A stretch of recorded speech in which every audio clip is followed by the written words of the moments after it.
Praise the Lord, glory to God. Today, ngayon po ay June 3, 2024. Purihin po ang Panginoon.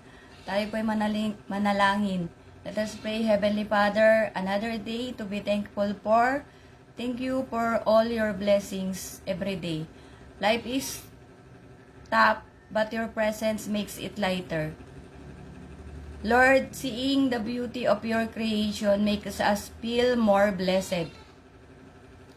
Though the world is full of chaos, but thank you, Lord, we have someone who promised us that will stay with us in this roller coaster ride. Thank you for your abundant grace. We want to ask forgiveness for every day that we fail you. How time flies. Forgive us because we did not use properly the time that is borrowed. Father God, we pray that though we have less time now to prove ourselves worthy enough for all your love, may you find us all faithful and true. We pray that we seek your face more often. May we always desire to do good instead of evil. Lord, we do not hold the future. Please help us walk in the path that there is clear direction. Please give us a strong body every day, a healthy mind and spirit, and a heart which always desire to do your will. This is our prayer in Jesus' name. Amen. Glory to God. Yan po. Ang init. Ang init eh. Nakatapat pa tayo sa araw, dalawang ventilador. O, diba? Halos parang barado yung ilong ko na hindi maintindihan. Mahirap lumunok tsaka huminga. Happy birthday po kay Brother Oscar Eusebio. Happy birthday kay Sister Rosalinda Balani. Happy birthday kay Brother Bonnie Barney. Happy birthday kay Sister Ellen Oynomra. Happy birthday to Santa Rita Philip Santa Rita. Happy birthday to Dane Ariel Paraucha, my niece. And happy birthday to Brother Ronald San Juan. Happy birthday po to all the birthday celebrants today, June 3, 2024. How time flies. June na po tayo ngayon. We are on the 6th month of 2024. May God bless all of you. And your family also, may God continue to guide you, to strengthen you every day, to give you wisdom, to give the desires of your heart, and to give you the victory in every battles that you may face. Glory to God. So happy birthday to all the birthday celebrants around the world. June 3, 2024 po. Yan.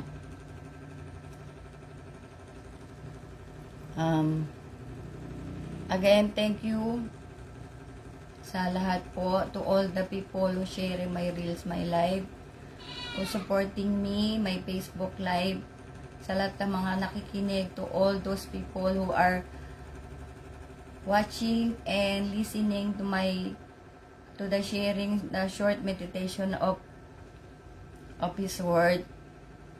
Thank you from the bottom of my heart.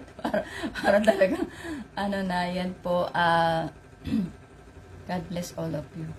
Glory to God. Alam mo, mainit na, makati na yung katawan mo sa, kulang na lang talagang, anyways, pagpalain po tayong lahat ng Panginoon. May share lang po ako sa inyo. Godliness must have endurance. Ang kabanalan ay dapat may pagtitiis po. Yan. So, glory to God. Ano may nakikita ko? Okay. Yung yung araw. So, ang kabanalan ay dapat may pagtitiis. Yan po. In Hebrews 10:36, New International Version. You need to persevere so that when you have done the will of God, you will receive what He has promised. Glory to God. Tagalog po, mga Hebreo 10:36. Kinakailangan kayo'y magtiis upang masunod nyo ang kalooban ng Diyos at matanggap nyo ang kanyang ipinangako. Praise the Lord, diba? Sarap pakinggan. Yan po, ang Diyos maraming pangako. Actually, hindi lang isa, dalawa. Sorry lang. Kasi yung, nagkain ako ng mangga na may alamang po, medyo maalat. Yan, although talaga tayo yung pagsalita, tsaka yung lalamunan nga, para nagbabara. Yan po. In 2 Timothy 2:12, New International Version. If we endure, we will also reign with Him. If we disown Him, He will also disown us. Sa Tagalog po, 2 Timoteo 2:12. Kung tayo nagtitiis ng hirap sa mundong ito, magkahari din tayong kapiling niya. Praise the Lord. Kapag itinakwil natin siya, itatakwil rin niya tayo. Yan po ang sabi ng banal na kasulatan. Glory to God. In Romans 15 verse 4, New International Version. For everything that was written in the past was written to teach us, so that through the endurance taught in the scriptures and the encouragement they provide, we might have hope. Mga taga-Roma 15:4, sapagkat ang anumang mga bagay na isinulat ng una ay nangasulat dahil sa ikatututo natin, upang sa pamamagitan ng pagtitiis at pag-aliw ng mga kasulatan ay magkaroon tayo ng pag-asa. Glory to God. In Revelation, last na po ito. Diba, saglit na saglit lang. Revelation 14:12, King James Version. Here is the patience of the saints. Here are they that keep the commandments of God and the faith of Jesus. Pahayag 14:12. Narito ang pagtitiis ng mga banal na tumutupad sa mga utos ng Diyos at nananampalataya kay Jesus. Yan po. Purihin po ang Panginoon. Ang sabi ko nga, diba, godliness must have endurance. Ang kabanalan, dapat po talaga may pagtitiis. Yan po. Purihin po ang Panginoon. Isang sample natin ng pagtitiis na ito lang pumasok sa isip ko dahil sinulat ko lang po talaga yung mga verses na yan. Yan. One example of pagtitiis, sacrificing, di ba po? Kabanalan na may, godliness must have endurance, yan po. So, ang kabanalan na may pagtitiis, yan. For example, yung pagdalos po sa gawain. For example, when you go to the, isa na lang, when you worship the Lord every Sunday. Yan. You sacrifice for the time, for the money, for everything. Yan po. Yan. Pero, normally, we only stay in the church 2 hours, 3 hours. In the church, normally for us, 3 hours or 2 hours. Yan. Pinaka-maiksi na po. Kasi, like, every Sunday, there is a Sunday school. Yan. So, from 8, like, Sunday, I think, because I went there from 9 o'clock to 1 o'clock. Because last Sunday is church-wide worship. Yan po. Dahil nga para sa tribute po, tribute for our beloved apostle Arsenio Tanperio. Yan. We must sacrifice to hear the word of God. We must sacrifice to do the will of God. And even, because, sabi ko nga, di ba, yung Romans 10:17, yung faith natin, yan po is, our faith is through listening and listening from the word of God, given by the taught by the sent ones of God po. Hindi yung faith talaga, doon lalago ang faith mo when you listen the word of God. Yan po. Faith comes from hearing and hearing the word of God from the sent ones of God. Para diretso, baka mamaya marinig mo lang sa nagbabasa ng Bible, di ba? So, kailangan from the sent ones of God. Kasi, you will listen to them so that you can learn. That's why I can share the word of God to you. Because I listen from the sent ones of God. Yan po. Why I understand? Because I listen to them. The word of God teaches by the sent ones of God. Yan po. So, serving God, sana meron ako dito sa serving God is never without a sacrifice but always have a reward. Yan po. Siguro in the later days I will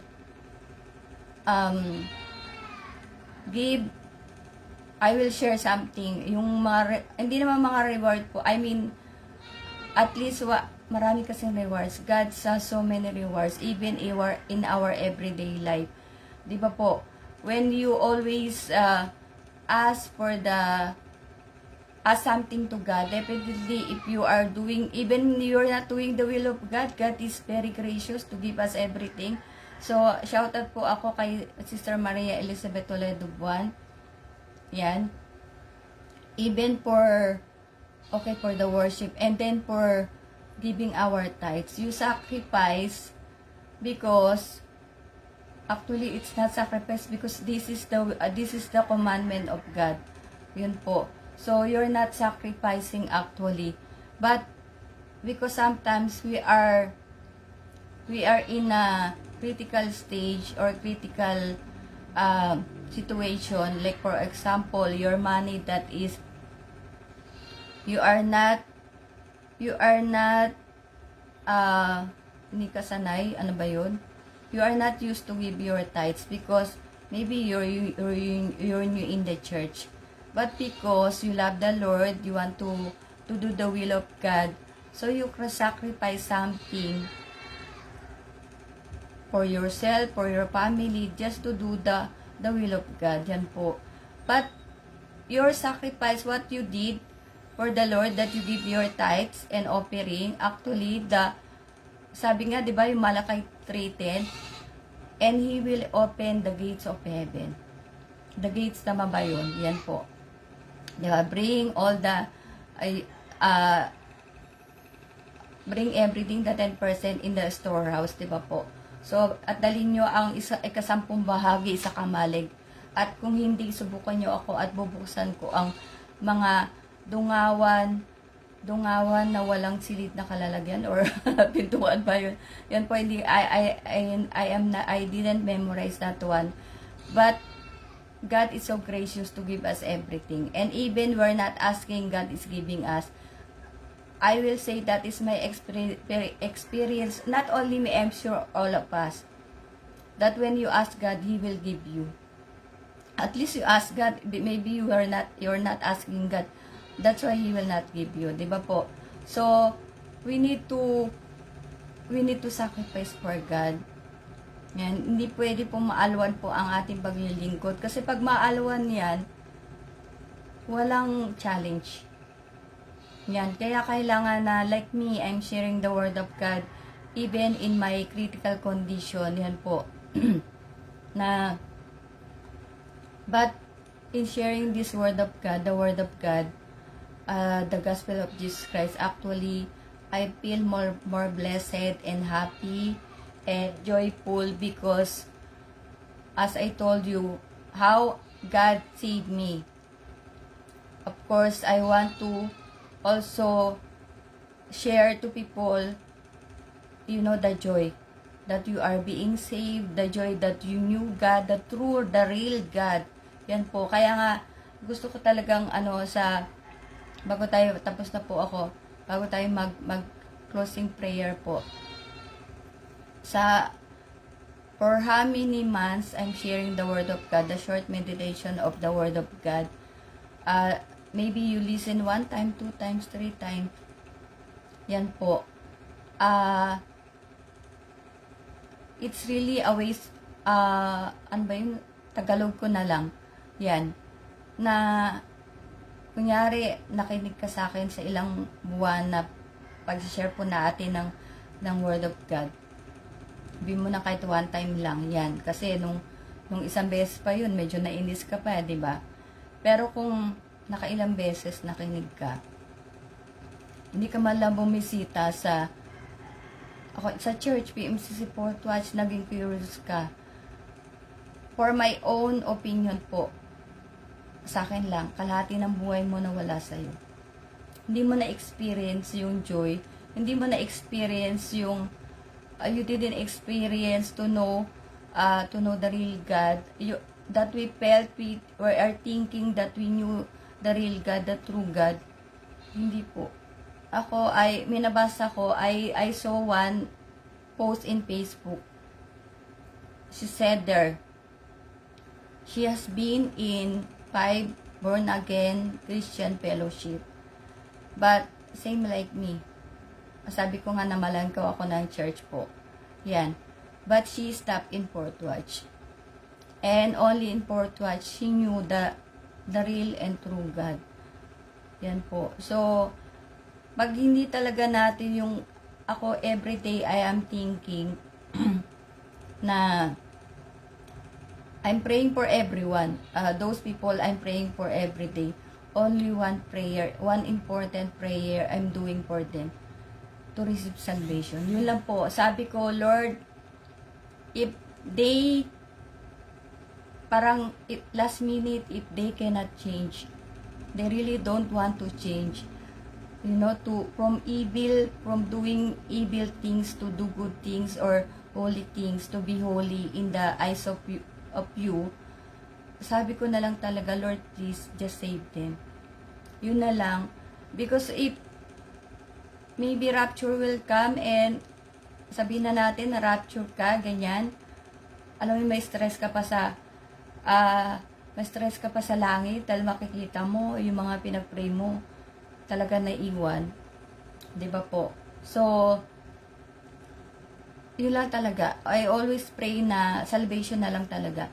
If it's very hard for them to change, I always tell God, just I hope they will receive salvation. Even for those people that are sick, I'm still praying for them na they are still stubborn, or those people na they are old already at this time and still stubborn, self-righteous. They don't want to receive salvation as if they understand the Word of God, as if they ano ba yung isa yun? Yun nga, don't take chance. Don't take chance. Otherwise, that chance nga pwedeng 1%, 0%. Diba po? So, don't take chance. Tomorrow is not a promise. Wala po tayong, pag naiwan ka na, wala, hindi ka nahahabol. Kumbaga sa eroplano, hindi ka pwede maputa sa buntot. At malalaglag ka din. Diba? So, do not take chance. Like, again, also kanina, I read in one Facebook post, she is thanking the Lord for everything. I think her birthday, but only one prayer she's praying for talaga, that the whole family will be saved, will receive salvation. For myself, yun lang din po ang iyakan talaga ako. Yan po, yan lang din yung prayers ko talaga. Salvation talaga. Kung napakahirap sa tao na magbago, yung mahirap pumunta sa church, mahirap kainin yung pride, na bakit ako pupunta sa PMC Support Watch, bakit ako magsasacrifice, why I have to sacrifice, why I have to give my tithes, why I have to attend this one, why I have to, di ba, a lot of things. Kung mahirap talaga, sabi ko na lang talaga, salvation na lang.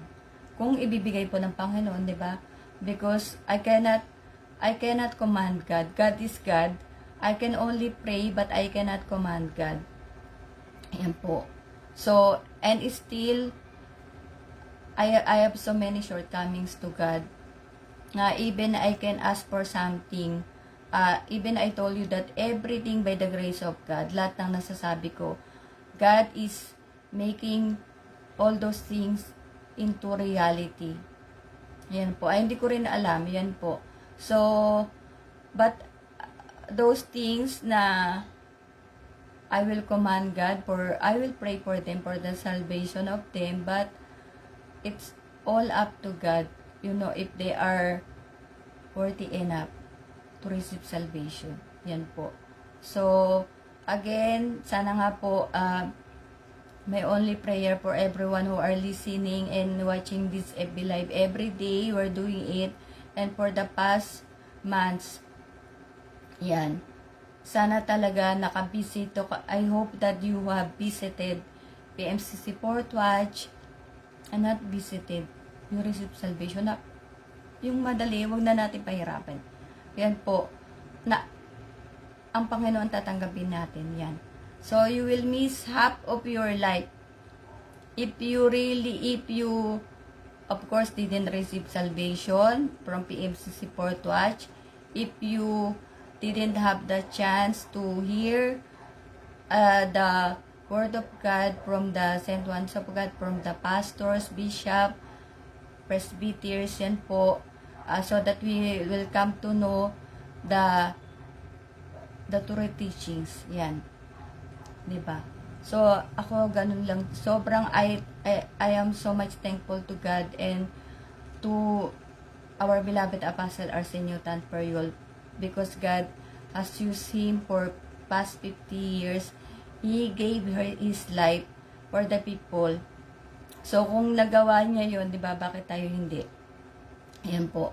Na I'm sacrificing for the people to, I'm sharing the word of God, yan. And kahit nga yung, ang kapatid na Sister Maria Elizabeth Toledo Buwan, she has this difficulty, same like me. Because I am hemorrhagic stroke and she is yun nga yung sa mata. Yan po, 'di ba? Sacrificing for God. So godliness is ano ba 'to? Godliness di ko talaga memorize ano. Godliness must have endurance. Talaga may pagtitiis po. So yung kabanalan nagtitiis siya, ako kunyari ganyan. 'Di ba? Magtitiis ka para sa tao. Kasi alangan namang, 'di ba?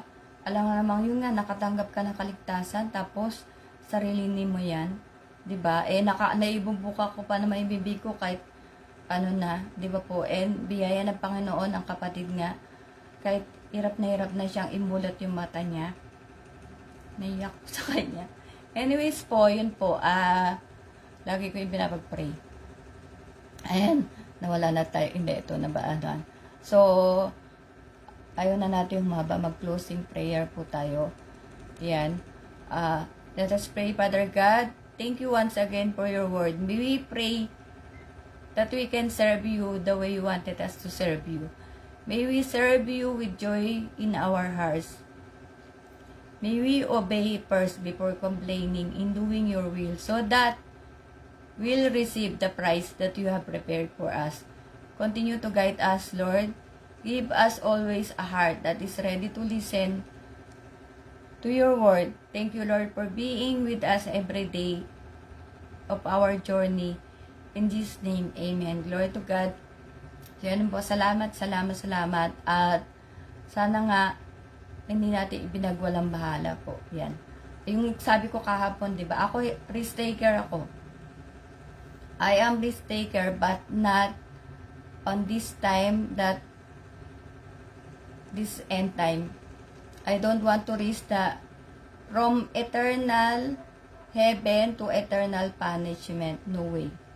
Yan po. So, sobrang init dito sa Pilipinas. Yan, 2 ventilador ko. Imagine, pinagpapawisan pa ako. Imagine nyo yung dagat-dagatang apoy. Kung gaano kainit, kung sanay tayo sa aircon. Tapos, sabi ko nga, diba, yung sa Luke 16, parang 13 to 31 ba? 19 to 31, si Lazaro at ang mayaman. Imagine niyo po, yun na lang basahin nyo, na kung gaano kahirap. Yan. Hindi na sabihin, basta dagat-dagatang apoy. Yan. So, at saka mas maganda na yung tayo maging banal kaysa tayo maging suwail na anak, tayo maging anak ng kaaway po. Diba? Mas masarap tawagin na anak ng Diyos, John 1:12. Kaysa tayo anak ng kaaway. Diba? Sakit-sakit sa dibdib. Diba po? So, ako, everyday, sinner talaga, nakakagawa ko ng kasalanan. Yan. Pero, talagang everyday, iniiyak ko rin po yung nagawa ko kasalanan, syempre, na, because we are weak. Yan po. Kaya nga, by the grace of God, we thank the Lord that every Sunday, we have the chance to kneel down to ask forgiveness to God from all the mistakes, sins that we did from the past week. Yan, paglabas mo pala ng church, like me, paglabas mo pala, nagkakasala ka na. Kahit yung tumingin ka sa labas, magkakasala ka pa, pag nagsalita ka pa, diba po? So, yun. Kaya, sana po ay, yan lang gusto ko sabihin, kasi everyday, I felt like, dapat gano'n yung thinking natin, na, isipin mo, araw-araw, parang, kumbaga, hindi mo nga alam ang bukas eh. So, kailangan, Girl Scout, always be prepared, watch and pray. Yan po, and yan, salamat po sa lahat na nakinig, and see you all tomorrow. God bless us all.